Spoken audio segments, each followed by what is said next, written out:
Bom dia a todos. Me chamo Maria Eduarda Cabral da Silva. Sou mestranda em agronomia no PPGA pela Universidade Federal do Piauí, em Teresina. E hoje vou ministrar para vocês a aula sobre as plantas de nitrogênio. Aqui está o meu telefone para contatos, para esclarecer dúvidas posteriores. Esse telefone também é o WhatsApp. E aqui está o meu e-mail.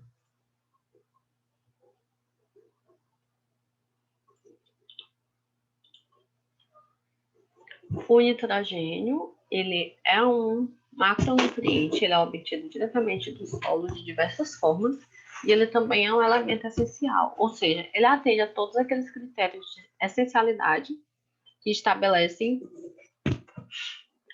que o nutriente ele deve estar presente na planta, ele é necessário para que a planta venha completar o seu ciclo de vida, e também a planta ela não consegue completar o seu ciclo de vida sem a presença desse elemento. Ele está presente em concentração de matéria seca de 1,5% de acordo com Epstein, e concentração de 20 a 50 kg de matéria seca por planta, conforme Kerbauer, ou seja, ele é o elemento mineral requerido em maior quantidade pelas plantas. Por quê? Porque as plantas, elas acumulam oxigênio, carbono, hidrogênio e, em último, posteriormente a todos esses elementos não minerais se encontra o nitrogênio, posteriormente a esses compostos orgânicos. Logo, ele é o elemento mineral que ele é requerido em maior quantidade pelas plantas. Ele também é um nutriente móvel, ou seja, ele tem a capacidade de se translocar pelos tecidos da planta, ou seja, ele tem a capacidade de ir das folhas mais velhas para as folhas mais jovens, então isso também é uma característica que pode ser associada com forma de deficiência. E as plantas, elas servem como a principal via por meio do qual os nutrientes passam do ambiente geofísico mais lento para o ambiente biológico mais lento, ou seja, elas são a principal via por meio da qual elas absorvem esses elementos que estão presentes na solução do solo e conseguem converter esses elementos a outras formas. E a partir do processo pelo qual ocorre é que se perpetua a vida na Terra. Dentre as funções do nitrogênio, o nitrato ele tem uma função direta no equilíbrio na absorção de íons. Ele também é um elemento estrutural por participar diretamente da molécula de clorofila, por ter uma participação com aminoácidos, proteínas, ácidos nucleicos e nucleotídeos. E ele também é um elemento regulatório em reações de síntese. Essa imagem representando como que o nitrogênio está presente nas moléculas de clorofila, seja ligado ao radical da clorofila A ou da clorofila B. As fontes de nitrogênio. Existe o processo de fixação não simbiótica do nitrogênio atmosférico, existe o processo de nitrificação, absorção do nitrato, absorção de amônio, fixação simbiótica do nitrogênio atmosférico, que é realizado por organismos vivos, a incorporação de matéria orgânica no solo, e também outra fonte é por meio dos fertilizantes nitrogenados, que é a mais utilizada pela agricultura moderna. Só que a fixação simbiótica, como ela está sendo comprovada, que ela traz de verdade economia, então ela também está sendo bastante difundida e utilizada em nossa região. O ciclo do nitrogênio. O ciclo do nitrogênio, ele é um dos principais processos por meio do qual o nitrogênio atmosférico ele é convertido a outras formas assimiláveis pela planta. Por quê? Porque as plantas elas captam esse nitrogênio e na forma gasosa e convertem ele a formas que são possíveis de ser utilizados pela planta, seja na forma de amônio, seja na forma de nitrito, nitrato. Isso por diversos processos, vai desde a fixação do nitrogênio por esses organismos do solo, até a absorção da planta, também pelo processo de amonificação, que é a conversão do amônio para formas que são assimiláveis pela planta. E envolve outros processos também, como a volatilização, que é o processo de retorno dessa amônia para a atmosfera, pela nitrificação, que é os processos que são realizados pelas bactérias presentes no solo, as nitrobacter ou as nitrococcus, e a desnitrificação, que é o processo reverso, que é o processo que ocorre nos solos, além da fixação biológica do nitrogênio.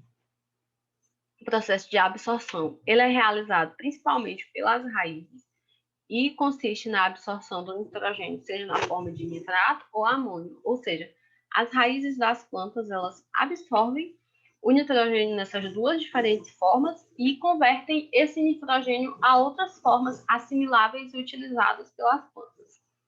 E existem três tipos de fixação: a biológica, que é a fixação realizada pelas bactérias do solo; a fixação industrial, que é a que é desenvolvida pelos processos de conversão de nitrogênio atmosférico a fertilizantes; e a fixação atmosférica também, que é o nitrogênio que está na atmosfera e é captado pelas bactérias presentes no solo. E envolve todos esses processos. Desde a conversão a fertilizantes nitrogenados, tem a nitrificação, que já foi explicado o que é, e a desnitrificação. E esse nitrogênio é convertido a formas utilizáveis pelas plantas, como está abordado na figura. O nitrato, ele é translocado diretamente nos tecidos, e o amônio, ele é metabolizado a outras formas, geralmente diretamente a aminoácidos, e também tem uma relação direta com o pH da planta. E o nitrogênio atmosférico é utilizado principalmente na fixação biológica e é convertido a aminoácidos e ureínas. E esse processo de movimentação do nitrogênio no solo, ele se dá principalmente por fluxo de massa. Essa imagem, ela representa a variação média do pH da solução do solo em função da fonte de nitrogênio, seja amônio ou nitrato. Ou seja, mostra como que a presença do nitrogênio altera essas reações de pH no solo. Em pH ácido, que o pH ele também afeta a absorção ou não das diferentes formas de nitrogênio no solo.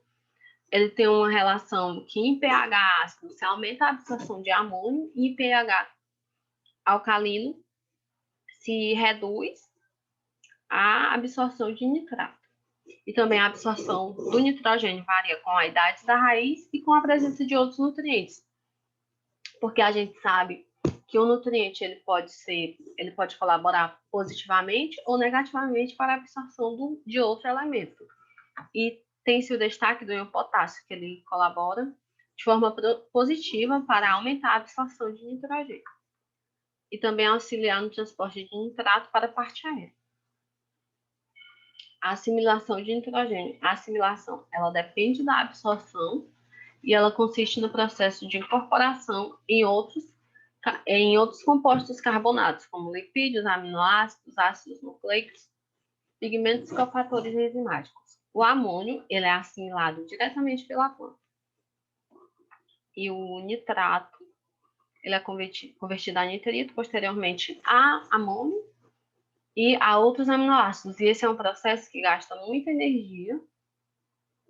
E aqui a gente pode até ver que tem seu gasto de 16 ATP para cada molécula de nitrogênio.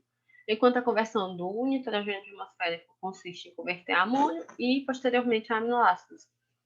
Isso tem seu gasto de 24 ATP para 2 moléculas de nitrogênio. A redução do nitrato, ela ocorre tanto em raízes como em parte aérea. E depende da espécie do nível de nitrato suprimido para as raízes. Ela ocorre no citosol, é catalisada pela enzima redutase do nitrato e ocorre da seguinte forma nessa reação: com consumo de energia.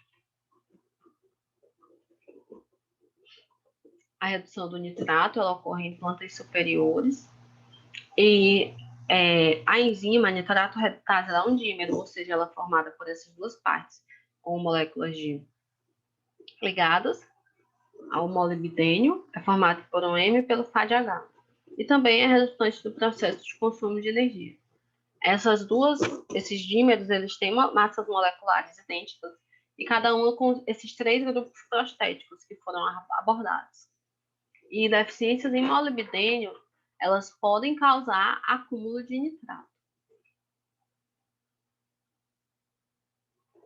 Agora a redução do nitrito. O nitrito ele é reativo e ele é tóxico às plantas. Nas folhas, ele é compartimentalizado nos cloroplastos e nas raízes, ele é compartimentalizado nos plastídeos. A reação ela é catalisada pela redutase do nitrito e ocorre da seguinte forma. E essa reação, ela tem uma importância, é necessário o ferro, porque ela tem a participação da ferredoxina, que essa enzima ela só atua sob a ação desses grupos prostéticos, que é a ferredoxina e o M. E eles participam diretamente na redução do nitrito a amônio, a assimilação de amônio. O amônio ele é convertido pela redução de nitrito ou pela fotorrespiração em aminoácidos. As reações elas ocorrem catalisadas pela enzima sintetase da glutamina. Aí, um cátion de valente, seja magnésio, manganês ou cobalto, eles atuam como cofatores enzimáticos. Aí, posteriormente, os processos são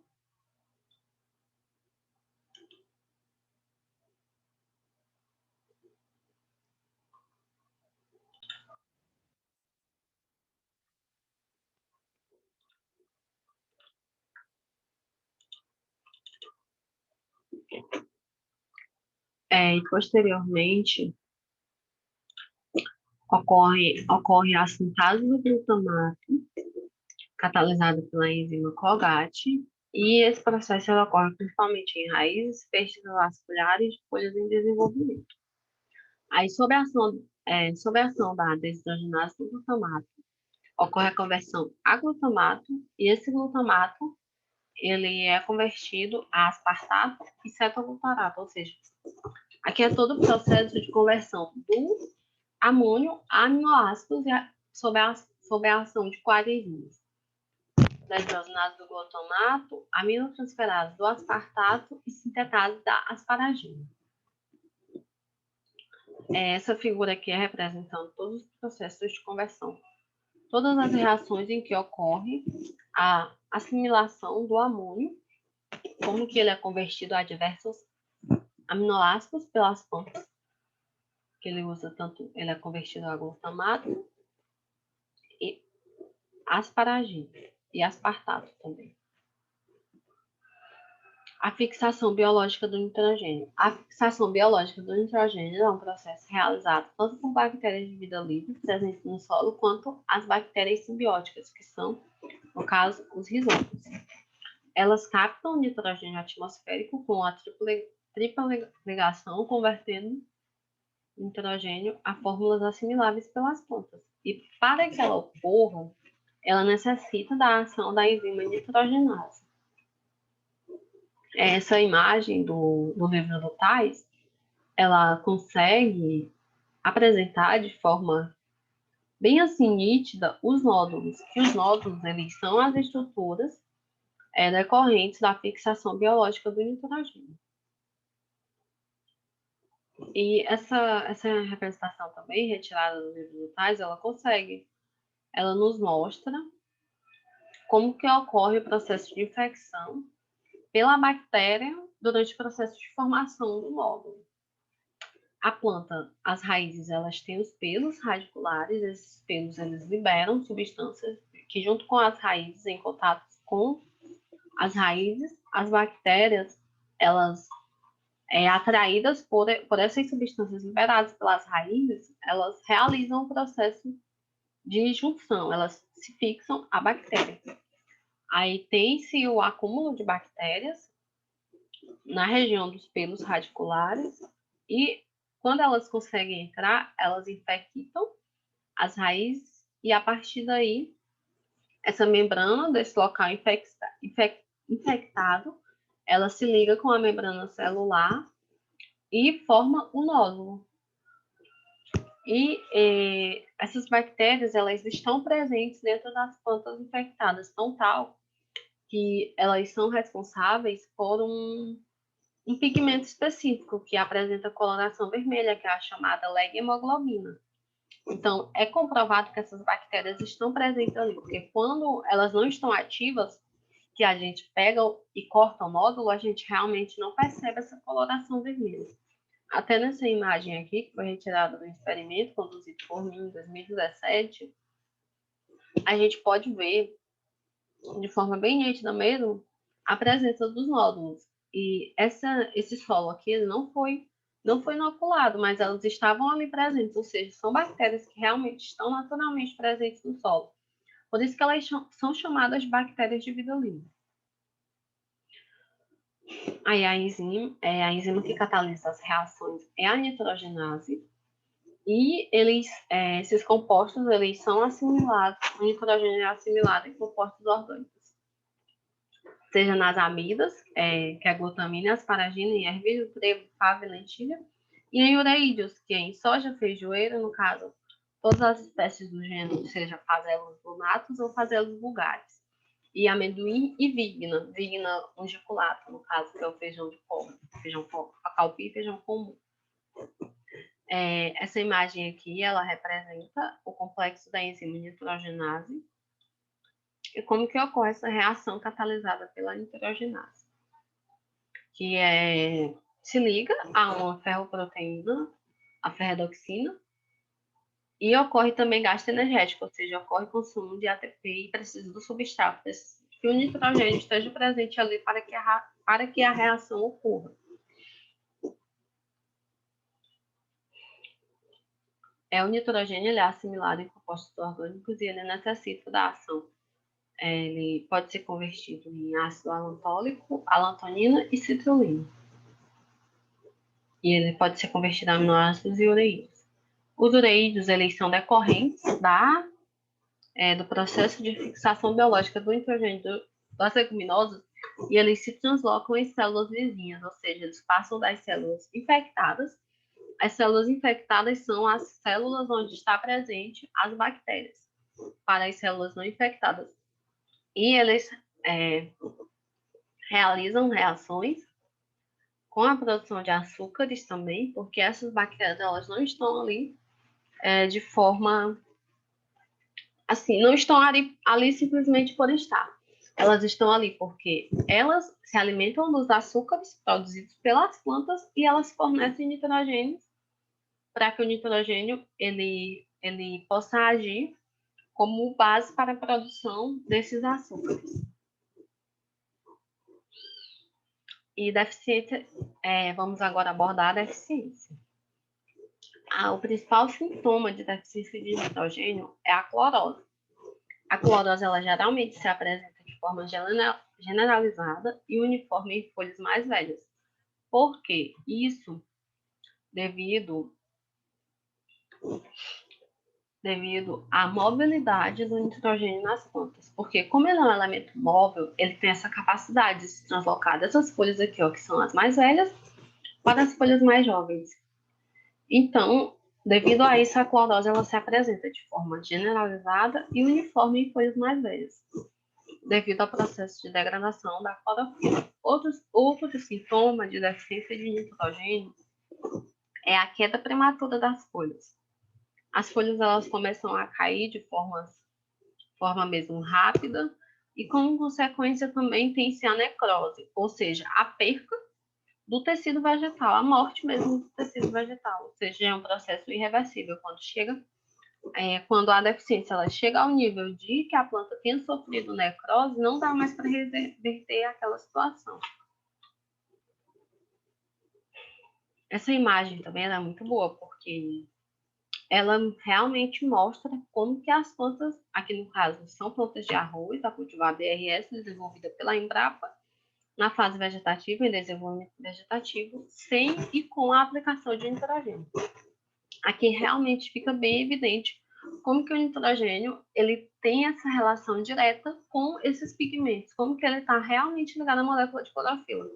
Porque a gente pode ver que nas plantas onde não há presença de nitrogênio, que são essas mais amareladas, as plantas estão pálidas, as plantas estão sem cor, estão mal desenvolvidas. Então, tudo isso fica evidente. Como que o nitrogênio ele está ali realmente ligado e presente a essas moléculas e ao desenvolvimento da planta. E aqui também a gente vê que folhas mais velhas, elas praticamente já se perderam devido à mobilidade, ou seja, mesmo a planta sem ter a presença, ela está ali tentando se desenvolver, tentando mobilizar o pouco que tem para perpetuar. E outros sintomas de deficiência de nitrogênio. é que as plantas elas possuem baixo teor de clorofilas e proteínas. Ocorre diminuição de flores, porque se não tem a clorofila, não tem como ocorrer o florescimento pleno. E também a dormência de gêmeas laterais. Baixa produção, baixa produtividade, menor acúmulo de carboidrato, porque se não tem o substrato básico para produzir a clorofila, não vai ter carboidratos, que é a consequência. A planta não consegue produzir açúcares. E também ocorre aumento da pressão osmótica, porque alguns outros rios são compartimentalizados em locais errados e isso vai aumentar a pressão osmótica das células. E essa imagem aqui, ela apresenta deficiência de nitrogênio em milho. O nitrogênio ele é essencial em todo o período de crescimento da planta, e se a planta ela esgotar todo o seu suprimento de nitrogênio em período crítico, as espigas elas ficarão pequenas e com baixo teor de proteína. E os grãos da extremidade, que são esses dessa partezinha aqui, mais dos ápices, eles não têm a capacidade de encher. E também existem consequências do excesso de nitrogênio nas plantas, que é o acamamento, ou seja, as plantas elas acabam praticamente deitando, atraso na maturação fisiológica. O nitrato ele é tóxico às plantas. Excesso de nitrato pode causar pode até vir a impedir o transporte de oxigênio pelas células sanguíneas humanas. Menor desenvolvimento radicular, ocorre prejuízo a plantas frutíferas, porque elas não conseguem os frutos eles vêm com deficiências. As plantas também elas apresentam uma coloração verde muito escura, não é aquela coloração verde normal. E plantas com excesso de qualquer nutriente é comprovado que elas ficam mais suscetíveis a ataques de doenças e pragas. Ataques de doenças e pragas. Por quê? Porque é como se os insetos eles conseguissem captar e eles acabam dando preferência por essas plantas que apresentam essa coloração verde mais escura. Esse trabalho ele foi retirado de um comunicado técnico e ele apresenta que as plantas que têm excesso de essas folhas aqui, que são as mais verdes, que estão com excesso de nitrogênio, elas são mais propícias a ataque com relação a esses insetos, que são os psilídeos.